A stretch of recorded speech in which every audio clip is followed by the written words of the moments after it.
Quebrando a Lâmpada é um oferecimento. BRDE, Crédito para Inovar e Desenvolver, e CREA Paraná. Quem fiscaliza, cuida.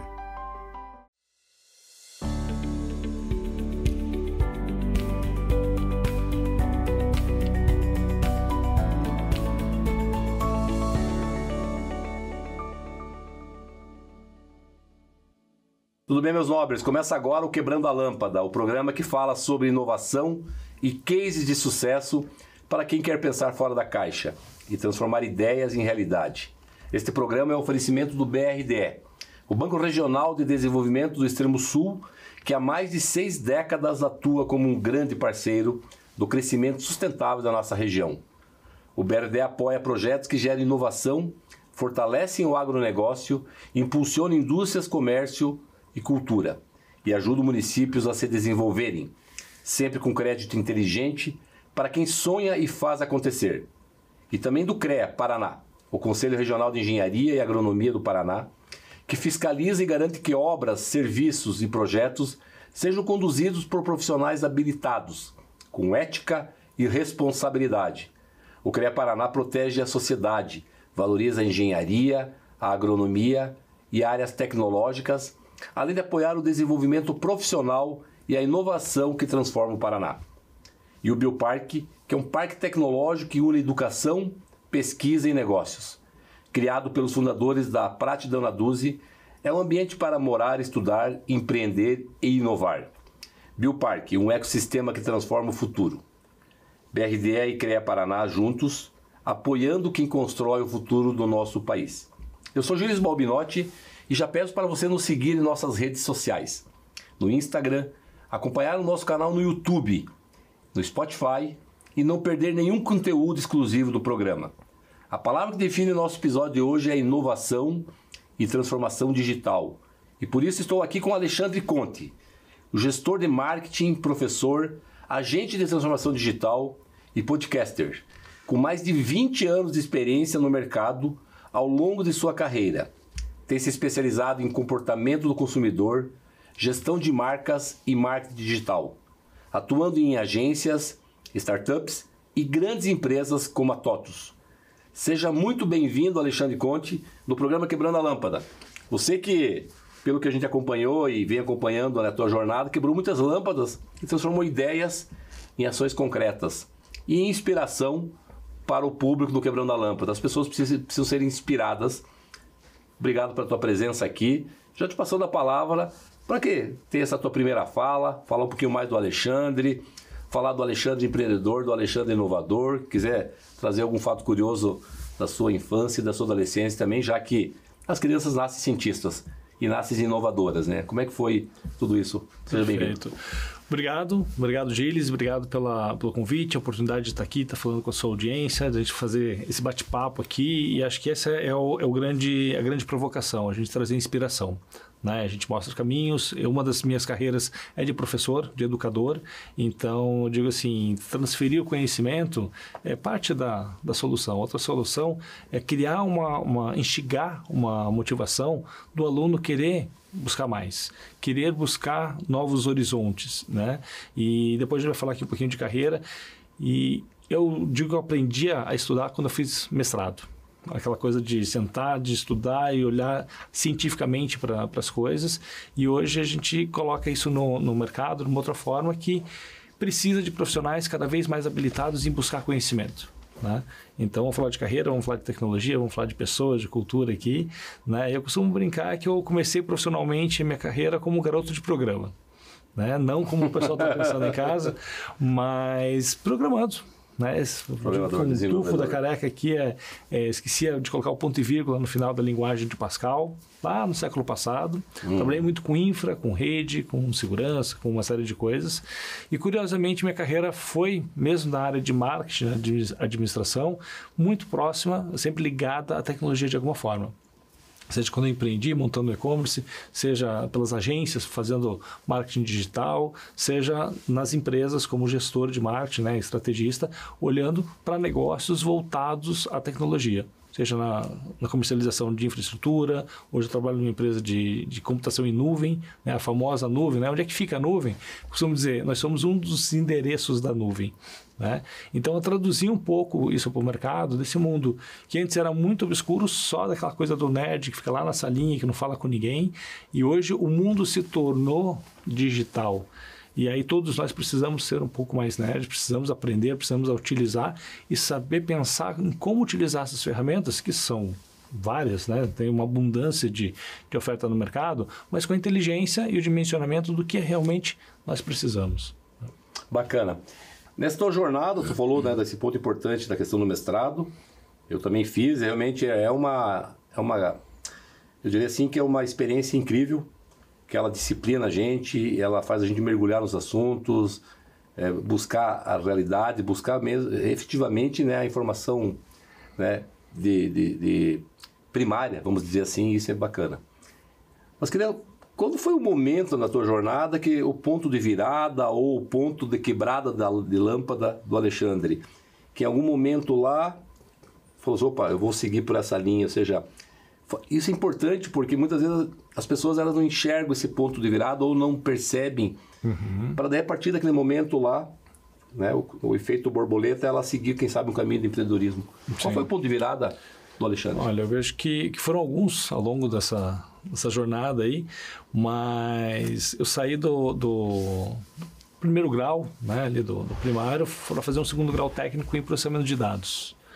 E fui conhecer de perto o tal da informática, né? Já mexi um pouquinho ali, tinha feito um curso de DOS, MS-DOS em quadro negro, para depois ir para a tela negra e escrever os prompts, né?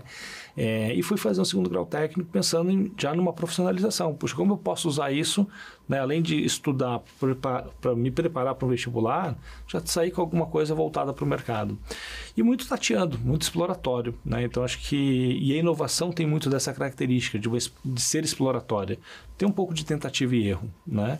E o segundo grau foi assim, puxa, é oportuno eu trazer algo profissionalizante junto com o ensino geral. E dali eu fui para a faculdade, fui fazer desenho industrial, ou seja, nada a ver com tecnologia especificamente, numa visão ainda romântica, queria trabalhar com computação gráfica, com, né, as produções de comerciais, cinema.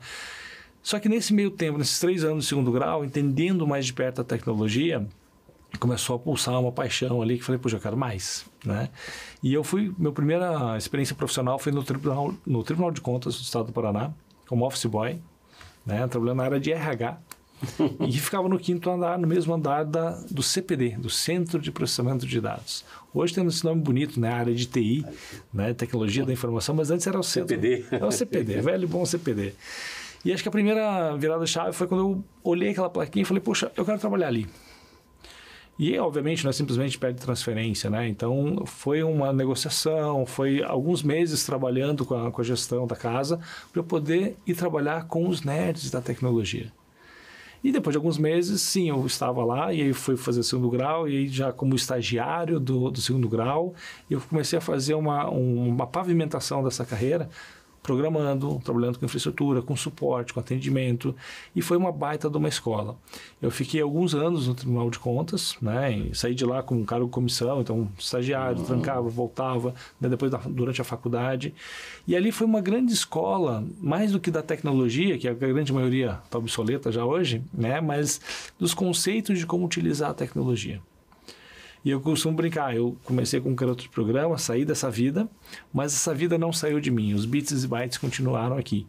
E aí fui para o mercado, fui fazer toda uma jornada por agências, por trabalhar com criação, mas sempre de alguma forma ligada à tecnologia, a e-commerce, a social media, né? E aí evoluindo no mercado, me especializei em marketing, né? Virei gestor de marketing numa empresa de tecnologia, ou seja, virei cliente, mas trabalhando com tecnologia, vendendo outsourcing de impressão, service desk, monitoramento, né, o NOC que a gente chama. E isso me deu uma visão que, puxa, eu sou um profissional de marketing especializado em tecnologia. E eu lembro de um professor que eu tinha no último ano de faculdade, fui trabalhar com ele, e ele, não, Conte, o teu futuro é a internet, o teu futuro é trabalhar com isso aqui, vai fazer site, vai fazer uma série de coisas, né? Não gosto, não quero, acho que não é isso aqui. Faça terapia, Conte. Porque não é sobre você gostar ou não. Você sabe que essa molecada que está com você aqui vai levar pelo menos 5 anos para chegar onde você está. Você já tem um passo à frente. Não fiz terapia, mas um pouco de autoconhecimento, e a carreira toda foi justamente, e eu fui trabalhar com esse professor no último ano de faculdade, trabalhando com tecnologia, né? Então isso me deu digamos assim, um campo para jogar profissionalmente, que o mercado ele é muito assediador, né? Principalmente quando você falou de TOTOS, né? Fui gestor de marketing da TOTOS aqui na região do Paraná. O mercado vem, ele cedia, ele quer dobrar o teu salário, ele quer puxar, só que me apareceu cada segmento, que eu falei, puxa, deve ser um desafio interessante. O que eu gostava muito na época da agência é que cada cliente era no segmento. Isso me fazia aprender muito. Mas como me posicionar no mercado? Será que eu sou uma pessoa de hospital, na área de saúde? Será que eu de hospitalidade? Qual é o ramo, né? O meu negócio é tecnologia. E aí, quantos profissionais de marketing especializados em tecnologia você conhece? Falei, aqui está o meu diferencial de mercado. Marketing, eu vou fazer o playbook em qualquer lugar. Agora, com conhecimento técnico do produto, do métier do setor de tecnologia, aqui eu sou competitivo. E aí eu fiz essa escalada graças a isso. Que bacana. Você mostrou essa jornada, digamos, mais focada na área técnica, tecnológica. Uhum. A gente está finalizando o primeiro bloco. E nesse final do primeiro bloco, eu gostaria que você, de uma forma aí sucinta, falasse... A gente vai retomar esse assunto que eu vejo como muito importante para inspirar quem está nos ouvindo e ouvindo essa bela jornada que você está contando para nós. Os comportamentos empreendedores que vieram aí de mãos dadas, né, com esse desenvolvimento tecnológico. Porque no fundo tem um comportamento empreendedor ali, né? Muito. Associado a isso. Fala um pouquinho disso para a gente finalizar esse bloco. Bom, falando de empreendedorismo mais tradicional, mais clássico, como a gente conhece, de abrir um negócio, de montar um modelo de negócio, isso não é novo, né? A humanidade faz isso há séculos. E a gente vê aí grandes sucessos, grandes cases. O que a gente não vê são os cases de fracasso. Porque não fez sucesso, a gente não fica sabendo, né? Mas a gente vê nas últimas décadas, 2, 3 décadas, alguns modelos que aceleraram muito rápido graças à tecnologia. Devido a algumas ferramentas, a facilidade de comunicação, a facilidade de conectividade, né? Então, isso permite com que você teste uma prova de conceito de uma ideia com muito menos recurso, muito menos tempo, para você entender, puxa, errei, descarta. E agora eu vou para a próxima. Opa, agora acertei. Quebrei a lâmpada e agora eu vou para frente. Essa resiliência, né? Bacana, é legal ouvir de ti. E a gente vai continuar com esse assunto porque ele é importante. De alguém que passou aí nesse caminho, falar dessa jornada do ponto de vista dos comportamentos empreendedores para quem ainda não chegou nessa fase. Não saia daí, porque a nossa conversa está só começando e tem muito mais no segundo bloco. Quebrando a Lâmpada volta já. Cada vez que você volta do trabalho, que você se alimenta, cada vez que você viaja sozinho ou com a família, pega um ônibus, carro ou avião, sobe ou desce de elevador, cada vez que você pensa em qualidade ou na segurança de tudo aquilo que é produzido na cidade, no campo, nas indústrias ou em tudo ao seu redor, em cada um desses momentos, existe o trabalho de milhares de engenheiros, geocientistas e agrônomos que, em conjunto com o CREA Paraná, são responsáveis por produtos ou serviços cada vez mais presentes no seu dia a dia. Há 91 anos é assim. CREA Paraná. Quem fiscaliza, cuida.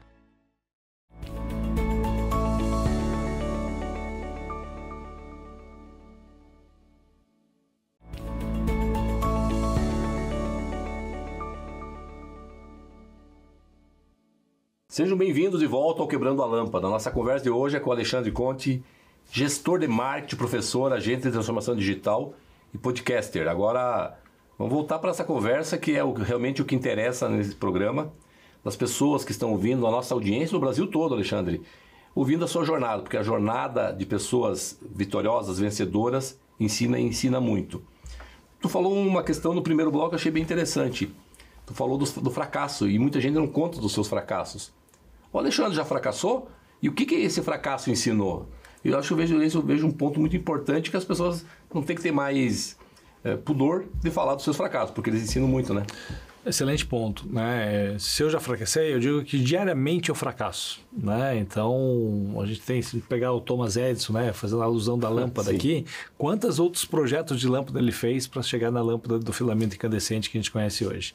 E que já foi, né? Já está se tornando obsoleto, a gente já tem aí outros modelos, outros formatos aí lâmpada LED, fluorescente, tudo mais que tomou o mercado. Ou seja, a inovação ela traz essa evolução constante. E se o profissional não tiver essa visão de que ele tem que experimentar, colocar sua prova de conceito, MVP, aquele conceito, aquele linguajar todo da startup, sim, isso vale para a carreira, isso vale para o pequeno negócio da família. Puxa, deixa eu testar, deixa eu colocar em prova, não deu certo. E não dá certo não é necessariamente um fracasso. O negócio não deu certo, mas eu aprendi. E eu aprendi o que não dá certo. Porque quando você acerta de primeira, você ganha os louros, né? Mas o que exatamente você fez de correto? Eu não sei. Eu sei que esse conjunto aqui funciona. Provavelmente tem coisas que eu posso tirar e que vai continuar funcionando, mas não sei exatamente qual é a peça que é crítica. E quando você erra, você sabe exatamente por que você errou.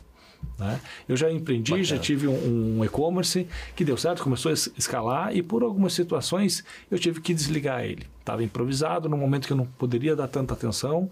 Então como é que eu estou empreendendo num negócio que é um terceiro, quarto negócio e que precisa de atenção e eu não posso estar presente? E eu levo isso hoje, Gilis, para dentro da sala de aula. Vira caso de estudo, porque a gente estuda o que dá certo. A gente vai olhar grandes marcas que deram certo. Vamos olhar a pequenininha do professor aqui que por algum motivo deu errado, para que outras pessoas não cometam o mesmo erro. Porque é muito mais rápido, muito mais barato, eu diria até que muito mais inteligente você aprender com os erros dos outros também. Também. Bacana ouvir isso do Alexandre. Mais ou menos assim, né, Alexandre? Erre rápido. Exato. Não tem problema você errar, mas erre rápido para você voltar a acertar. E aqui eu queria olhar para você que está assistindo, na nossa audiência em todo o Brasil, ser resiliente ao fracasso. Eu vou fazer alguns comentários, gostaria que você falasse. Excelente. Nós temos que ter a cultura do fracasso. Ninguém acerta tudo o tempo todo. Eu costumo falar até que o fracasso não é diretamente um fracasso.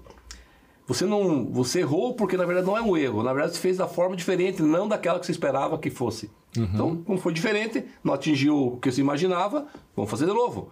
O Thomas Edison me falaram que foram 133 vezes até ele chegar no modelo final da lâmpada. Mas enfim, e essa cultura do fracasso não é importante ter? Permita o fracasso, que a hora que você começa a coibir o fracasso, as pessoas param de criar. Faz sentido isso? E se você me permite, eu vou fazer uma alusão aqui a esse tema fantástico, né? O título eu acho muito criativo. Parabéns, legal, né? Pelo título. Quando você está numa empresa, junto a uma equipe, vamos fazer um brainstorm. O que é um brainstorm? Aquela tempestade de ideias, né? Vamos debater. Quem quer dar a primeira ideia? Eu não tenho um parâmetro, eu não vou dar uma ideia estúpida, idiota aqui, poxa, o que vão pensar de mim? Se desapega do ego, deixa na caixinha e deixa de lado, coloca a ideia, mas eu não tenho a solução. Se alguém tivesse a solução, não precisaria da reunião de brainstorm. Ou seja, são pequenos fragmentos. Traz a sua ideia. Ah, mas é muito caro. Ah, mas é inviável. Ah, mas isso não vai resolver. Coloque seu fragmento de ideia. Porque isso vai inspirar uma outra pessoa a complementar, a corrigir e coletivamente a ideia vai ser moldada. E o erro é mais ou menos isso. Puxa, eu tenho uma tentativa, mas ela não é suficiente. Mas eu aprendi o que dá certo e o que não deu certo. E agora eu vou fazer de novo. Né? E você vai fazendo uma construção. Assim como no brainstorm, muitas vezes na hora de empreender a pessoa, não, Deus o livre, eu não posso errar. Ok, mas você também não vai acertar porque você nunca vai sair do papel, você nunca vai estar pronto. Nunca vai quebrar a lâmpada, né? Não vai quebrar a lâmpada. Vai ficar só ali no campo da ideia. Não, eu tenho uma ideia. Ok, ideia não vale nada. O que vale é a implementação da ideia na prática. Sua ideia pode ser genial. Você pode patentear, você pode registrar, protegeu ela, mas colocou em prática. Alguém comprou por a ideia, a sua ideia. Se isso não vai para uma prova, se o mercado não aceita, não tem valor. Por mais genial que seja, as pessoas precisam entender e elas precisam demonstrar para você que elas toparam, que elas curtiram, que elas querem mais sobre essa ideia. Né? Então, experimenta, começa pequenininho, mas começa a fazer um movimento, saia da inércia. Faz o MVP, né? MVP. O mínimo produto viável. Acredito que a gente tem que falar. Tem que ser educativo, mas tem que ter a explicação. Brainstorm, eu tive um bom tempo atrás, fui fazendo no FDG, né, com o Vicente Falcone Campos, Papo da Qualidade, tiozinho fantástico. E daí ele falou em fazer o brainstorm lá em Minas Gerais. O brainstorm chama-se Torró de Parpite. Excelente. Então, o Torró de Parpite lá no sentido... E uma das regras é essa, fale. Se tu vai aproveitar ou não é outra história. Exato. Outro ponto que eu vi de você também dentro desse contexto, que é comum ouvir assim, pá, ó a ideia do Alexandre. Mas eu tive essa ideia, mas não implementou. O Alexandre implementou. Então, não tenho... Então, de novo, está conectado com o fracasso isso, né? Tenha coragem de fazer. Ok, então erre rápido. Mas faça. Você vai acertar ou errar, é detalhe. Coloque-se em movimento. Coloque em movimento. Né? Então, acho que esse é a grande inspiração que a gente tem que fazer. Você nunca vai estar pronto, você nunca vai se sentir pronto, por mais que a gente tenha aquela síndrome do impostor. Porque quanto mais você sabe sobre um assunto, mais você se especializa, mais você entende que existe um universo maior do que você sabe e que você não é a pessoa mais preparada para isso. E isso mata o empreendedorismo, mata a inovação, porque eu não sou capaz. E aí eu tenho um amigo que virou cliente um tempo atrás, aí ele falou, poxa, Conte, trabalho com treinamentos, trabalho com gestão, liderança das empresas, com capacitação, e eu, de forma não pedante, poucas vezes eu tive que me anunciar, eu tive que prospectar cliente. Porque pelo bom trabalho que eu faço, eu tenho muitas indicações. Agora veio pandemia, morreu a minha demanda. Pós-pandemia, retomou num nível muito diferente do que eu tinha antes. As pessoas que me contratavam nas empresas não estavam mais lá, porém em situações. Eu tenho uma carreira longa, né? Então, muitas vezes, quem já foi meu cliente deixou, se aposentou, não está mais no mercado, e eu não tenho o histórico para a pessoa nova que está chegando na cadeira e que é o comprador. O gestor de RH, o gestor de alguma outra área, ou compras, e ele não me conhece. Mas ele está comprando de quem? Ele está comprando de quem está fazendo algo que eu não sei fazer, mas faz muito bem feito, que é o marketing digital, a pessoa que está aparecendo, que está fazendo recorte na internet, está fazendo podcast, tem um site, está fazendo um treinamento, fórmula de lançamento. Tem muita coisa ruim? Tem muita coisa ruim, mas também tem coisa boa. Ele fala assim, eu não sou capaz de julgar o outro se é melhor ou não do que eu, mas eles são melhores do que eu na sua divulgação. E aí eu perco o negócio, por quê? Porque eu não estou fazendo o que eu por muito tempo deixei para fazer depois, que era aprender a falar com a câmera, aprender a olhar dentro do olhinho da câmera, que não balança a cabeça, não pisca, não faz cara de caneca, né? E eu tenho que ir para o vídeo. E aí a gente montou para ele ali um podcast, para que ele tenha um veículo próprio, para ele expor o conhecimento dele, chama o presidente da empresa, depois da gravação, quero fazer um treinamento com você. Quero que você conte isso lá para a empresa. E voltou a ter uma escala de demanda enorme, porque começou a fazer o que ele antes até então não fazia. Que bacana, dar publicidade, né? A gente vai falar sobre isso. Exato. Mas antes de entrar nessa questão da tua jornada, como tu chegou no marketing, tu passou em diversas empresas e veículos, enfim, eu queria ouvir um pouquinho de você isso, mas antes eu queria fazer um comentário e ouvir a sua opinião. A primeira, as pessoas muitas vezes se auto-sabotam, né? Essa questão de não empreender, não querer quebrar a lâmpada. Ela se auto-sabota. Então, essa cultura nós temos que quebrar, né? Talvez pelo medo de fracassar. Porque, quem sabe, ela foi criada um mindset do julgamento, do dizer, não, isso eu errar. E aí eu queria que você fizesse um comentário sobre essa frase. O bom inimigo do ótimo. Às vezes a pessoa quer fazer algo ideal, mas nunca faz. Faz o protótipo. Faz o bom ali. E depois tu vai melhorando ele, né? Posso falar marcas aqui? Né? Sim, por favor. A Stone tem um valor na cultura deles que é muito interessante, né? Que eles fazem o upgrade do... Como é que é? O feito é melhor que o perfeito, mas não precisa ser, não pode ser mal feito. Ou seja, se dedique, faça bem feito dentro da sua limitação, da sua capacidade, e ao fazer, é melhor do que aquela ideia perfeita que nunca saiu do papel. Né? Dê movimento, dê saída para... Extravase as suas ideias. Né? Nem que seja puxa, eu vou fazer isso dentro de um condomínio. Pequeno mercado, em vez de eu testar isso na cidade, eu abrir uma loja, deixa eu começar no condomínio, ver se eu tenho uma aceitação do público, se eu tenho jeito para comercializar uma roupa ali no condomínio, antes de abrir a boutique. Se investe pesado e tudo mais, erra no ponto, erra no público, erra na oferta, e você é um péssimo comunicador para ficar no balcão atendendo o cliente. O cliente não volta mais porque você não tem um mínimo de simpatia. Descobre isso no condomínio, você vai descobrir o seguinte: eu não sou pessoa para estar no balcão, eu sou ótimo com números, com administração, mas eu preciso de alguém que faça a interface. Na hora de abrir a loja, eu vou ter que contratar alguém para ficar no balcão, por mais que eu goste, eu não sei fazer, vou ter que treinar, vou ter que me capacitar para isso. E você vai mais lapidada para o empreendimento maior, com mais investimento, porque você já errou no meio do caminho. Isso me remete à questão de plano de carreira. Porque muitas vezes as pessoas, e é comum ainda ouvir, diminuiu, eu acredito, eu não estou mais diretamente numa grande empresa multinacional, não, o plano de carreira, quem faz é o RH, não, é você. Exato. Então, peraí, o autoconhecimento, aonde que eu sou bom?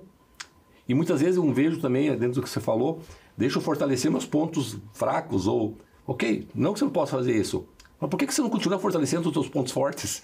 Os pontos fracos, tu contrata alguém, traz só para sublinhar o que tu disse.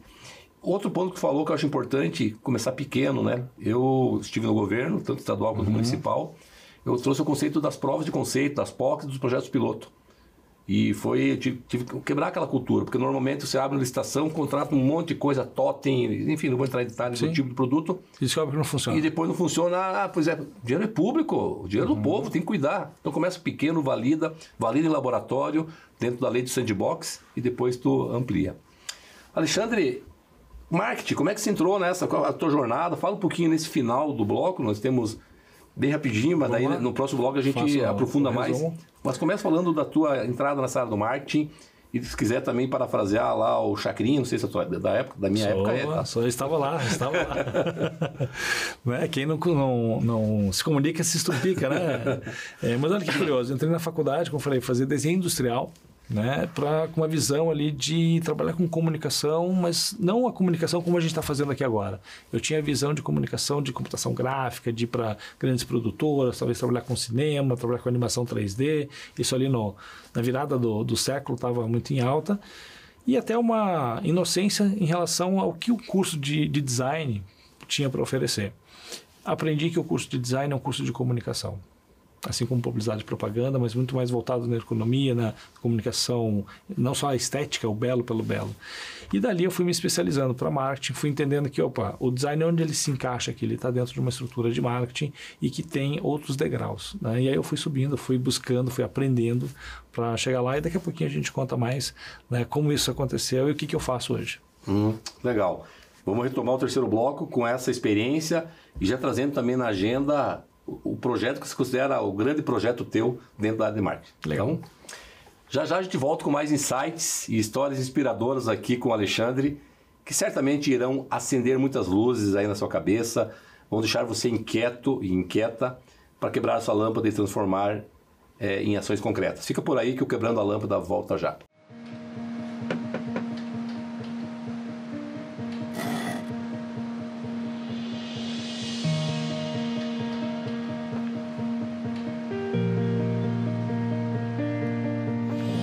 É bom saber que nos momentos que mais precisamos, temos o parceiro certo. Ou mais de um parceiro, né, filhão? BRDE, o banco que está sempre um passo à frente, é o mesmo que está sempre ao seu lado.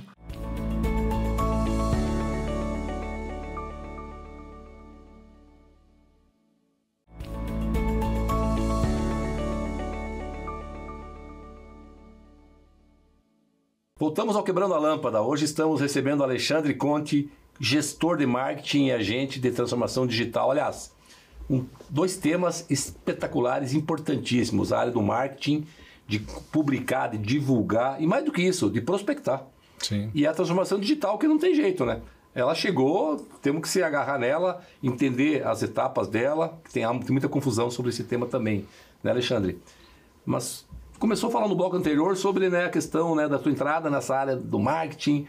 Fala mais sobre isso, dos teus projetos vencedores. Por favor, fala dessa tua experiência nessa área tão importante. A gente falou um pouquinho no outro bloco, né, sobre aquela coisa do estudante, descobrindo o curso, entendendo o poder da comunicação, se especializando em marketing.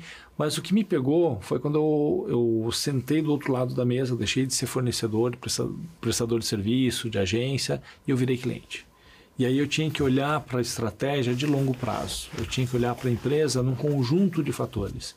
Onde aquela campanha da agência, aquele job pontual do freelancer, ele é apenas pequenos detalhes numa construção muito mais longa. Né? E aí eu me apaixonei por essa continuidade, pela estratégia de longo prazo. E aí eu não voltei mais. Aí eu fiquei num caminho que é como que eu vou usar todas as ferramentas que eu tenho disponível no marketing, digital, tradicional, promocional, evento, tudo para que eu possa chegar num objetivo de longo prazo. é aumentar o faturamento da empresa, é ganhar mercado, abrir uma nova filial, e eu vou usar N ferramentas. E aí essa visão de orquestrador é que me cativou, e aí eu me consolidei numa cadeira de marketing justamente por conhecer, ter feito, né, colocado a mão na massa, tanto na parte da tecnologia quanto na parte da criação. O que eu tenho de ferramenta? Tem que produzir um evento, eu tenho que comunicar, eu tenho que fazer um marketing digital, e essas ferramentas contribuem para um objetivo maior.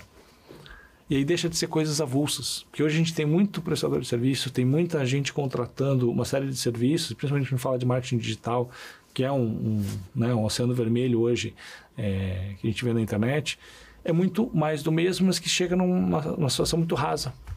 Eu preciso ter profundidade, eu preciso ter objetivo de longo prazo, né? E aí fui passando por empresas maiores, menores, mas que foram grandes escolas que me oportunizaram fazer grandes projetos, né? De pegar uma marca aqui embaixo, fazer uma construção de branding e fazer um trabalho de prospecção com uma área de SDR, toda aquela coisa da receita previsível, de fazer a cartilha, colocar isso no marketing digital, fazer um marketing de relacionamento. Puxa, vamos levar o cara para a Fórmula 1 com o filho. Por quê? Porque a emoção que ele vai viver com o filho, hoje, 20 anos depois, 15 anos depois, ele fala, puxa, aquela empresa me levou para lá. A experiência, né? Acho que a experiência, essa palavra é muito utilizada, fazer a experiência, a pessoa está dentro do... E no varejo a gente usa muito isso, né? Hoje, puxa, por que nós vamos sair aqui do estúdio, que eu posso pegar o celular e fazer uma compra de um livro, de uma caneca, de qualquer coisa, de uma TV? Por que eu vou até uma loja? Ficar na fila, ser mal atendido, ter que carregar o produto. A gente pode receber aqui no estúdio enquanto a gente está conversando. A experiência de uma loja tem que ser viva, ela tem que ser cativante. Puxa, eu quero ir nessa loja. Eles vêm comigo que eu te apresentar uma loja fantástica, seja um restaurante, seja um supermercado, seja uma boutique, independente do que você vende, seduza o cliente para que ele queira voltar. Né? Então, fugindo das definições práticas e catedráticas de marketing, mais do que você fazer uma venda, é você fazer o cliente retornar para comprar de novo. Porque, de fato, ele gostou e ele quer mais. Não é simplesmente, ok, cair no papo do vendedor e vou levar o produto. Isso funciona para o B2B também. Né? Então, quando você vende para empresas, você fez uma boa apresentação, você teve uma credibilidade, às vezes tem uma marca forte, mas quando a pessoa não volta, é porque faltou alguma coisa. E aí o marketing não é só para vender, não é só para comunicar, mas é para tratar essa experiência do cliente enquanto ele é cliente. Garantir que ele tenha sucesso no que ele vai fazer com o seu produto, com o seu serviço, para que ele continue utilizando. Independente se você faz um trabalho que tem uma receita recorrente ou se ele vai fazer compras de tempos em tempos. Eu posso ter uma assinatura de carro e todo mês eu pago, então eu tenho que manter esse cliente porque é uma receita previsível. É um MMR, né? Agora, quando eu trago um cliente que vai comprar um carro e daqui 5 anos ele vai comprar outro e dali mais 5 anos ele vai comprar um carro para o filho, olha o valor que eu tenho no ciclo de vida dessa família. Quantos carros ele vai comprar comigo, independente da concessionária que eu esteja, porque ele é meu cliente. Isso é interessante. É a carteira dele, né? Ele fidelizou, né? Não foi a marca Exato. Que ele representa. E vira um ativo social do vendedor. Poxa, Alexandre, mas eu não sou vendedor, eu não preciso isso. Não, a gente precisa do nosso ativo social aonde a gente está. Por quê? Porque eu sempre vou ter alguém que sabe mais do que eu, alguém que conhece alguém que eu preciso conhecer, alguém que vai me apresentar um fornecedor, vai me mandar um currículo, ou mesmo o meu próprio currículo. Esse ativo social a gente constrói no dia a dia. E aí fica uma dica para quem está nos acompanhando, né? Quando a gente fala de networking, isso é uma excelente ferramenta de venda, mas não é apenas para vender.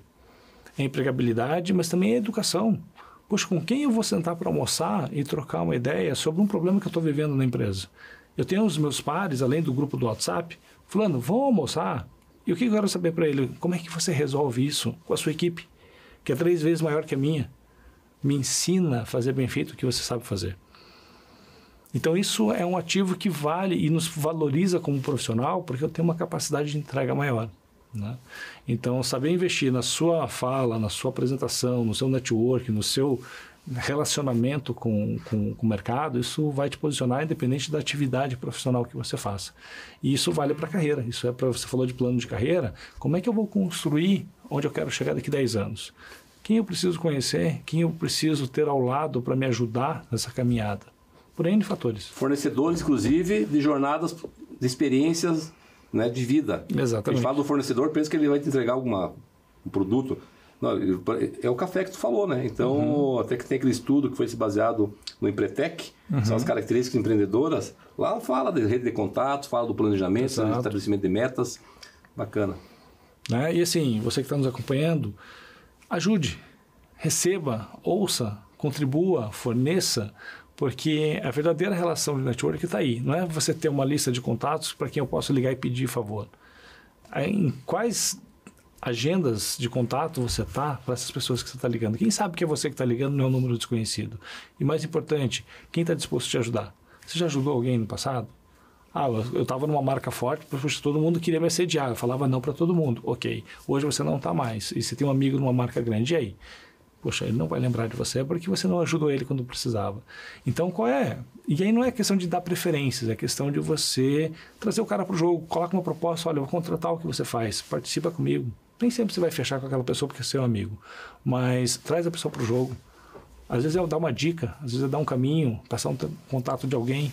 Gilis, fala com fulano, ele pode te ajudar. O que eu ganho com isso? Nada, mas você ganha muito. Isso é muito importante que tu traz. O que o Alexandre traz para a gente agora é poderoso. Além de ser uma das características empreendedoras, a rede de contatos, mas não aquela rede de contatos, Alexandre, podemos tomar um café hoje, porque aí eu chego lá, a primeira coisa que eu falo, pô Alexandre, preciso que você me ajude, eu estou precisando aí um recurso. Não, é o café pelo café. Talvez você até consiga essa ajuda no primeiro café. Mas o que vai acontecer quando você ligar de novo para a pessoa? Lá vem ele me cobrar, me pedir coisa de novo. Cria você queimou seu uma imagem ruim. Exatamente. Bacana. Agora, se você, no primeiro momento, no primeiro café, Gilis, o que você está procurando? O que você... Cara, mas eu posso te conectar. Fala com fulano. Peraí que eu vou ligar para alguém aqui. Por quê? Porque eu quero te ajudar. Qual é a percepção que fica? Puxa, o Alexandre Conte, ele é conector. Ele me ajuda. Se eu preciso de ajuda, eu vou ligar para ele. E quanto mais pessoas eu ajudo, e não é uma questão de moeda de troca, é uma questão de rede de apoio. De rede de apoio. Que a hora que eu precisar, ou mesmo sem eu pedir, quem vai querer me ajudar? Pela gratidão que tem. Essa é a chave para a gente curar o mundo. O mundo está doente. A hora que a gente começar a acontecer isso, eu vou confessar, eu tenho feito isso, acho que tem que acelerar. Você ligar, fulano, tudo bem, como é que tá? Tá precisando de alguma coisa? Vamos tomar um café? Tu precisa de mim? A hora que a gente chegar nessa lógica, acho que a gente tenho certeza que o mundo vai mudar. Livros.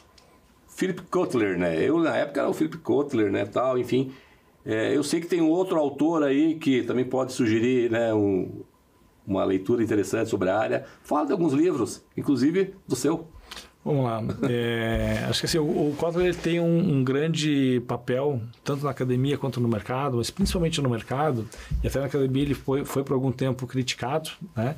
Porque ele faz um trabalho que a gente precisa cada vez mais, que é traduzir o artigo científico, da pesquisa de ponta, do experimento, do survey que a gente faz dentro da academia, e ninguém fica sabendo. Se publica num Qualizar, e quem vai ler aquilo? Só o nerd que está estudando na academia. Como é que eu traduzo isso para o gestor que está sentado na cadeira e tem que tomar uma decisão? Né? Então, o Kotler faz um trabalho muito fantástico, que é traduzir a ciência para o mercado. E aí se tornou... mais simples, deixar objetivo, né? Prático. Como eu coloco isso na prática hoje? Né? E se tornou o pai do marketing moderno, justamente por fazer essa tradução e levar o conhecimento para a ponta da caneta, a prova. Podemos fazer, vamos testar, vamos colocar em prática. Né? E sair daquela tentativa e erro de uma maneira mais científica, mas com uma decisão simplificada. Né? Então, Kotler, Drucker, né, Porter, nós somos clássicos aí do marketing, da administração. Né? E tem um livro que eu gosto muito, que é de um jornalista, né, britânico, que é o Desafiando o Talento. Falo muito dele já há algum tempo, porque ele fala assim, puxa, como é que o livro nasceu de uma conversa dele com o prefeito de uma cidadezinha da Nova Guiné, andando na praia, que perguntou para ele, por que vocês ingleses chegaram aqui? Por que nós não colonizamos a Europa? Ele esboçou uma reação, não sei, passou 10 anos pesquisando, escreveu o livro Desafiando o Talento, para mostrar assim, o quanto a gente tem de habilidades que são dons divinos, aí vai das crenças, das análises, mas eu tenho habilidades. Agora, se eu não tiver uma prática deliberada para fazer isso, eu não consigo sair digamos assim, me tornar um outlier. Eu tenho que praticar o que a gente está fazendo aqui, uma conversa. A câmera está gravando. Será que estão gostando? Será que eu estou despenteado aqui, Gilles? Eu não sei como é que eu estou. É horrível falar com a câmera, até que você aprenda. E aí você olha para a câmera, você abraça a câmera com os olhos e você perde, né, aquele medo de falar com a câmera. Mas se você não praticar isso de forma deliberada, você não cria essa habilidade para se tornar exponencial quando todo mundo só faz um pouquinho mais que o comum. Né? Então, prática deliberada é o grande desafio aí desse livro do Desafiando o Talento. Você é alto. Jogava basquete na escola? Vôlei, porque tinha uma vantagem biológica. Poxa, eu não era tão alto, eu não tinha essa vantagem. Mas se você não simplesmente... Aliás, se você chegar simplesmente para jogar vôlei e jogar mais vezes do que eu, você vai ser melhor do que eu. Agora, para você ser um excelente, você tem que passar mais horas treinando saque, treinando bloqueio, treinando agachamento, fazendo uma série de fundamentos. Repetitividade, né? Para fazer de uma forma consciente. Né? O Michael Jordan fala isso, né? Eu não lembro o número. Não sei quantos milhões de arremessos que ele treinou. É muito legal a história do Michael Jordan. E tem uma biografia muito bacana, porque ele é um cara que ele entendeu, e ele foi o grande pivô da mudança da NBA. Porque eu venho aqui para dar um espetáculo. Quem paga ingresso, ele quer ver um espetáculo, não quer ver um time ganhar do outro. Né? E ele fazia essa prática deliberada, ele jogava numa posição, jogava em outra para poder mudar. Fechando o conceito do livro, né? O professor Nascimento já passou por aqui, né? Sei que foi um dos teus entrevistados, e a gente tem um projeto muito bacana que é um grupo de networking chamado The Masters, onde a gente já fez curso de pós-graduação para grande instituição de ensino, e a gente escreveu 2 livros, estamos indo para o 3º, que é o Entre Drones e Dinossauros. Né? É uma coletânea de vários amigos, vários especialistas em várias áreas, onde a gente traz esse conhecimento prático para traduzir, cada um na sua área de conhecimento, para o gestor de mercado, ou para o novo empreendedor que está começando sua carreira, como que ele vai crescer, com a experiência de vários dinossauros como nós, né? Mas com energia de drone, querendo colocar. Eu estou com o livro lá, tá? Estou começando a ler ele. No último bloco, se puder falar um pouquinho aí, com esse foco na tua expertise, na tua contribuição, por favor. Combinado. Fica por aí. Para o nosso próximo bloco, infelizmente vai ser o último bloco dessa conversa inspiradora, fantástica, com mente brilhante, com essa pessoa super empreendedora, inovadora, o Alexandre. O programa Quebrando a Lâmpada volta já. O Banco Regional de Desenvolvimento do Extremo Sul, o BRDE, e o programa Regenera RS firmaram uma parceria que pode alcançar R$1.600.000 em iniciativas de regeneração social, ambiental e econômica no Rio Grande do Sul. O programa, chamado Trilha Rio Grande do Sul, selecionou 19 projetos que vão desde oficinas de agroecologia para crianças até laboratórios comunitários de reciclagem e capacitação de negócios periféricos. A proposta é simples e poderosa: melhorar o ambiente local para gerar uma mudança global. A ação funciona no modelo de match funding. A cada R$1 arrecadado por um projeto, o Trilha RS investe mais 2, um do Regenerar RS e outro do BRDE, triplicando o valor das doações. Os projetos agora passam por um ciclo de capacitação e arrecadação na plataforma Benfeitoria. As campanhas seguem até 20 de dezembro e a implementação deve começar antes de março de 2026.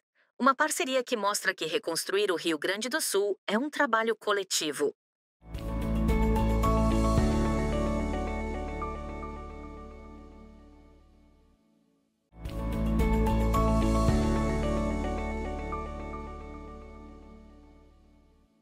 Estamos de volta ao último bloco do Quebrando a Lâmpada. Agora vamos falar sobre inovação, transformação digital, mais um pouquinho também, e futuro. Com o Alexandre, né, o nosso convidado de hoje. Obrigado pela tua presença novamente. E nós finalizamos o bloco anterior falando, né, do livro Entre Drones e Dinossauros. Qual a contribuição do Alexandre para esse livro? E daí já de mãos dadas com essa questão da transformação digital, da importância do marketing, da inovação, ou seja, inovar também nos processos de marketing, enfim, fala um pouquinho disso, legal, Alexandre. Legal. Então, o livro nasceu, como eu falei, desse grupo, né, que eu e o professor Nascimento somos os idealizadores ali do grupo. Surgiu a ideia da gente transferir o que a experiência daqueles profissionais têm, essa bagagem toda para o mercado, e o livro é uma das formas de fazer isso. A gente fez um curso também de pós-graduação, e o primeiro livro ele vem com essa provocação do Entre Drones e Dinossauros. Eu costumo dizer que você que está lendo o livro agora, o grande spoiler já está na capa, que é o Entre, que é grifado, porque nem 8 nem 80. Diferente da internet, que tudo é polarizado, a gente fala, poxa, tem os drones que tem uma energia do caramba, uma vontade de fazer, uma sede de realizar, e não é só, a gente não fala só da geração, né? A gente fala de uma série de coisas, inclusive de inovação. E o dinossauro tem aquele ser um pouco mais lento, um pouco obsoleto, um pouco, né, mais casca grossa, e que ele se move numa outra velocidade. Porque ele já errou bastante também, ele aprendeu a ter uma certa paciência e não ser o early adopter, aquele primeiro a adotar alguma coisa, a fazer. Deixa o mercado acontecer para daí eu me movimentar com certeza. Será que isso vai funcionar? Às vezes é fogo de palha. Eu já errei tanto por ser afoito, né? E a gente tenta equilibrar um pouquinho desses dois conhecimentos, esses dois perfis, e aplica em várias áreas. No marketing, na comunicação, em finanças, na gestão, na liderança, uma série de conceitos. E o meu capítulo no primeiro é justamente sobre multicarreiras. Então eu falei aqui um pouquinho sobre várias frentes, você me apresentou com vários títulos bonitos aí, né? Executivo de mercado, palestrante, professor. E um pouco até do que você falou, acho que no segundo bloco ali, sobre essa dependência das empresas, de você empreender para você e não para a empresa. Então, multicarreiras, além de ser uma inteligência de você diversificar receitas, de você ter atuações paralelas, isso te dá uma certa autonomia também para você demitir a empresa e falar, puxa, vou ficar um tempo fora do mercado porque eu tenho uma segunda, uma terceira carreira que me ajuda a pagar o boleto. Né? Então, eu dependo menos daquele empregador que às vezes, puxa, não estou satisfeito aqui. Agora, quando você junta 2, 3 profissões, habilidades diferentes, que elas são correlacionadas, você se torna um profissional mais completo. Porque hoje, como gestor de marketing, o que me dá uma paura, como diriam os italianos, é que você tem um especialista do especialista do especialista. Em muitas áreas, até pelo lado técnico, a gente tem a caixinha da caixinha. Mas o que essa caixinha entrega sozinha para o mercado? Se eu não colocar essa caixinha de processo numa esteira, com outras caixinhas, eu não tenho um produto final. Conectadas, né? Exatamente. Ou seja, se eu não sou capaz de fazer, não preciso fazer tão bem feito quanto alguém que é especialista naquilo, mas eu consigo fazer o básico da caixinha da frente, da caixinha de trás, e eu consigo dar continuidade e te entregar alguma coisa, Gilles. Então, hoje você tem especialista que ele só mexe aqui. Na área de marketing, assim, é o designer que, poxa, mas não veio o texto do redator, mas qual é o título que eu vou colocar no post da rede social? Mas eu não publico na rede social, eu só faço a arte. Qual é a dor da empresa? Eu preciso comunicar para o meu cliente que o programa de hoje vai no ar tal dia. Não importa se eu não tenho o texto, não importa se você sabe publicar. Cara, eu preciso colocar no ar, na rede social aqui do programa, a chamada, o vídeo, o Reels, né, o formato que seja, para comunicar. E se a pessoa só faz a arte visual, ela não consegue fazer o título, consegue fazer uma legenda do teu... Eu estou falando uma coisa básica, tá? Publicar lá no seu Instagram, fazer a marcação das pessoas. Não, eu só faço isso. E quando você não tem essa esteira toda? E quando a pessoa que publica sai de férias? Né? Ou seja, não, eu sei tem a visão do todo, a visão sistêmica, né? Tem as barreiras, né? E isso falta as salinhas muito, fechadinhas ali. Falta muito no mercado. Essa visão, puxa, eu sou capaz de entregar. Sim. O meu forte é aqui, mas eu consigo fazer outras coisas. Então, quando você tem multicarreiras que somam, te dá essa habilidade de ser mais completo. Sim. E no segundo livro, fechando o primeiro a gente fala muito de ambidestria, de como eu pago a conta hoje, como eu resolvo a meta do mês, do trimestre, e como eu estou pensando na inovação de longo prazo. Né? Então, essa ambidestria de pensar o amanhã, vai fazer o resultado hoje. Então, eu tenho uma carreira hoje. Como é que eu penso na construção da outra? Né? Porque eu vou começar pequenininho, galgando, mas eu tenho a primeira que está me mantendo, não só apenas financeiramente, sim, mas no mercado, evoluindo, e ela subsidia o crescimento da segunda. Se eu tenho mais de 20 e poucos anos de mercado como marketing, porque eu comecei lá na virada do século. Agora, professor é um projeto depois, só tenho 10 anos de sala de aula. Poxa, mas só 10 anos? 10 anos é coisa. Mas ela foi a base para eu me tornar palestrante, que são menos tempo de mercado como palestrante. E podcaster e escritor, são carreiras novas que vão surgindo, mas que elas vão complementando uma a outra. Quando eu estou na sala, eu tenho que estudar para dar aquela aula, eu aprendo mais para levar isso para o mercado. Quando eu estou no mercado errando e acertando, eu levo essa experiência para dentro da sala de aula. Eu não me torno um gestor melhor, eu não me torno um professor melhor. Fantástico. Então, essa soma é muito importante. E o segundo livro, a gente fala sobre mega tendências. Eu puxo a mega tendência para a área de marketing, já te dando essa visão de futuro, onde eu falo sobre centralidade humana, sobre a importância da gente valorizar o lado humano numa era que a gente vive com inteligência artificial, com automação, com grandes tecnologias, que sim, elas são muito importantes. Mas tecnologia é ferramenta. O conceito básico de qualquer tecnologia, seja um arado, seja uma inteligência artificial, ela é ferramenta. E ferramenta tem que servir ao quê? Dentro de um propósito. Tem que servir um processo. Lembra das caixinhas?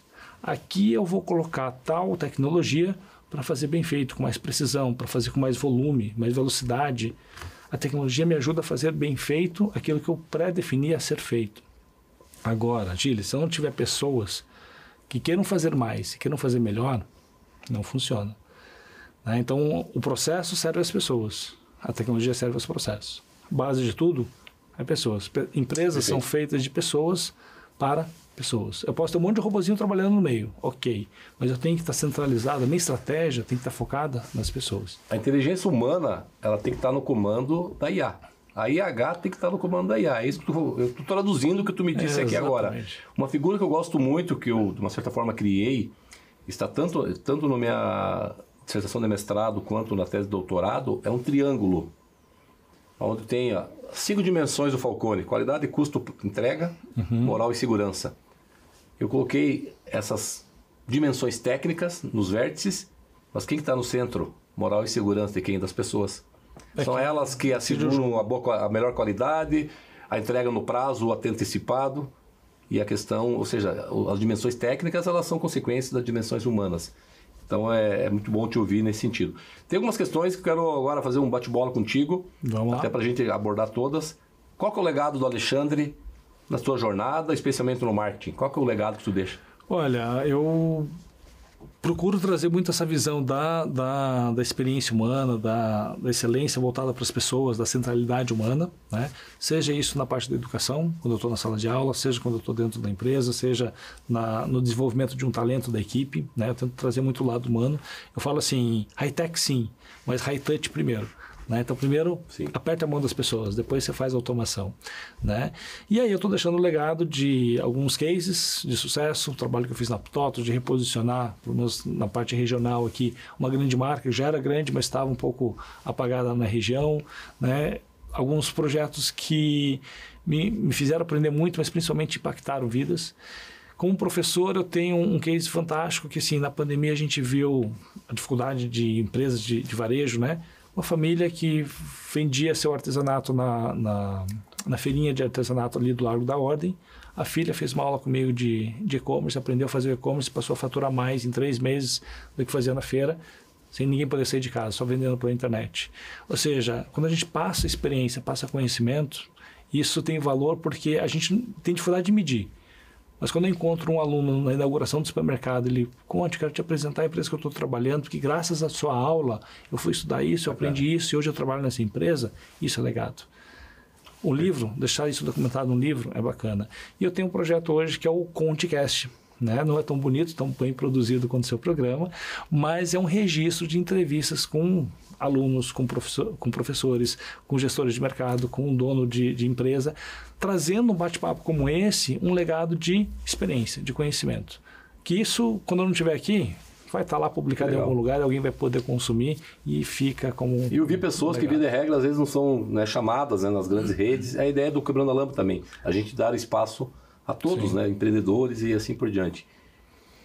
Problemas e soluções ou dores e remédios para a transformação digital nas micro e pequenas empresas especialmente, mas de uma forma geral também. Como tu vê isso hoje, o grau de maturidade? Então, o grau de maturidade é o grande ponto de virada, né? Porque muitas vezes você está numa empresa grande, tem orçamento, ela tem vontade de fazer, muitas vezes ela faz porque o concorrente está fazendo, mas falta maturidade para que ela possa fazer com segurança, fazer com assertividade. E aí você precisa desenvolver talentos, precisa contratar gente boa, precisa treinar, para que eles possam... E vai fazer tudo de uma vez só? Não vai funcionar. Começa devagarzinho. É a mesma história do MVP do empreendedorismo, né? Começa com uma área, começa com um setor, com uma ferramenta, com outra, e vai criando uma cultura de tecnologia. Né? Hoje eu trabalho numa empresa de cibersegurança e computação em nuvem. Então, quando a gente fala em cibersegurança, vou bloquear tudo, fica todo mundo nervoso. Né? Começa com alguns cuidados.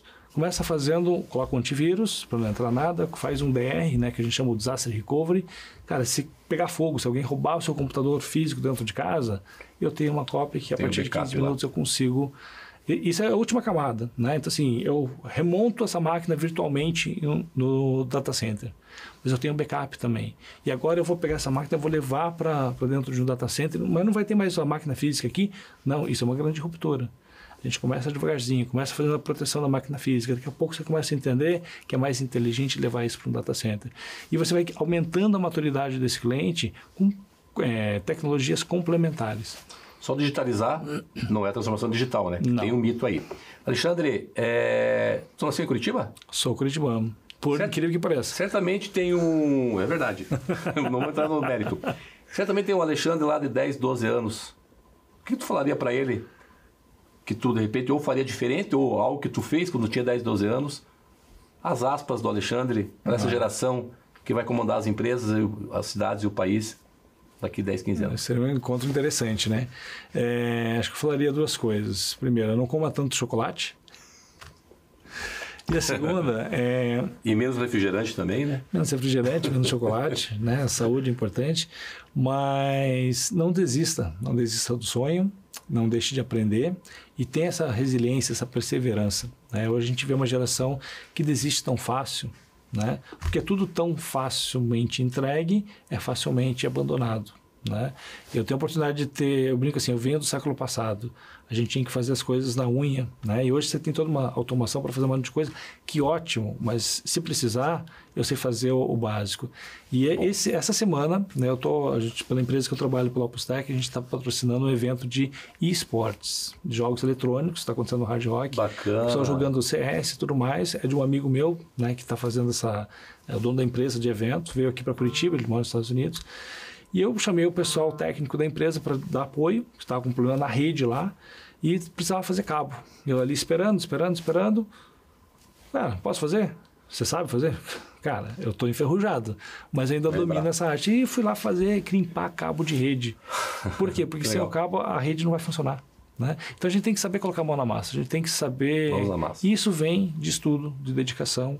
Porque se é difícil, a gente aborta. Né? Então, para o Alexandre de 12 anos, continue, não desista. Que bacana. Essa gamificação aí movimenta o mercado de trilhões, né, no mundo todo. É gigantesco. Se puder conectar com ele e ele for disposto a vir nos conceder uma entrevista aqui, seria muito bem-vindo para a gente falar dessa área de gamers aí.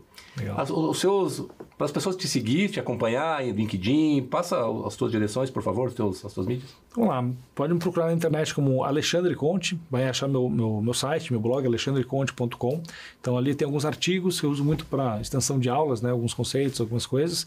O Contecast, né, então ou por Alexandre Conte ou Contecast no YouTube, no Spotify, você vai me encontrar também. E nas redes sociais, @AlexandreConte, olha o padrão, né, a identidade aí, né, seja no Instagram, no LinkedIn, que são as redes que eu sou mais ativos, e me encontra, né, manda mensagem, acho que assim, estou disponível. A questão da centralidade humana, assim, não tem um robozinho fazendo o chatbot lá, sou eu que vou responder, por isso às vezes demora um pouquinho, né, mas vai ser um prazer conectar com a sua audiência. Parabéns, muito obrigado pela entrevista. Obrigado, tu falou que tem um filho? Uma filha? Tem um filho. Qual é o nome eu dele? tenho um sistema de inteligência natural que eu treino há quase 7 anos, chamado Henrique. Né? E que é o meu grande professor. Eu me comunico melhor, eu me conheço melhor quando eu converso com esse serzinho que faz tudo fazer sentido pra gente, né? Henrique, parabéns pro papai aí. Quebre lâmpadas assim como teu pai quebrou e venceu, hein? Cuida do papai. Parabéns, então, e muito boa o nosso bate-papo e até a próxima. Obrigado, valeu. Assim encerramos mais um episódio do Quebrando a Lâmpada. Agradecemos ao nosso convidado Alexandre Conte e a você que nos acompanhou até aqui. Esse programa que é um oferecimento do BRDE, Crédito para Inovar e Desenvolver, e do CREA Paraná, quem fiscaliza, cuida. E além também do Biopark, um ecossistema que transforma o futuro. Não deixe de nos seguir nas redes sociais, acompanhar nosso canal no YouTube, o Quebrando a Lâmpada. Todos os programas estão lá, completos, bem como as pílulas de conhecimento. E também no Spotify. Até o próximo episódio e continue pensando fora da caixa, quebrando a lâmpada, inovando, resolvendo problemas e sendo feliz, que é o propósito principal desse programa. Fique bem.